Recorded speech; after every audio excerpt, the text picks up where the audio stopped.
তুমি যাকে এই দুনিয়াতে আপন আপন ভাবতেছ তারাই তোমার দেহ থেকে একবার আত্মা বের হয়ে গেলে তারাই বলবে তাড়াতাড়ি গোসল দিয়ে কবর দাও, না হলে মুর্দার দেহ থেকে গন্ধ বের হবে।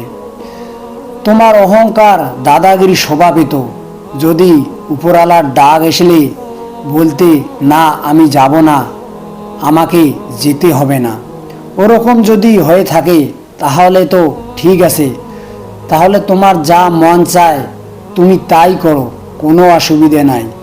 কিন্তু যদি বলো যে না উপরওয়ালার ডাক আসলেই আমার যেতেই হবে, যদি তোমার ধরা দিতেই হয় আল্লাহর বান্দা, তাহলে একটু বুঝে সুঝেই চলবে। কারণ তোমার ঘাড়ে দুই ফেরেশতা রয়েছে, তার নাম হচ্ছে কেরামান কাতিবিন। তাদের কোনোদিন নিদ্রাও আসে না, তারা ছবিসহ যা করছে সমস্ত কিছু ক্যাসেট করে রাখতেছে। এটা তোমার মৃত্যুর দিন পর্যন্ত চলবে।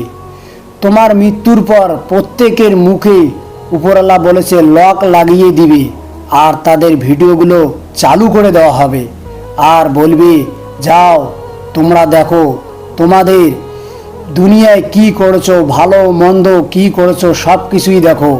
দেখো যে তোমরা রাত্রে গভীর রাত্রে তোমরা একবার সুবহানাল্লাহ বলেছো, দেখো ওখানে লেখা আছে কি নাই। আর দেখো তোমরা গভীর রাত্রে নিশি রাত্রে একটা 1 মিনিটের জন্য কারো গীপত করেছো, দেখো ওটা লেখা আছে কি নাই। তোমরা ভালোভাবে দেখে নাও, তোমরা ভালো করে চোখ খুলে দেখো।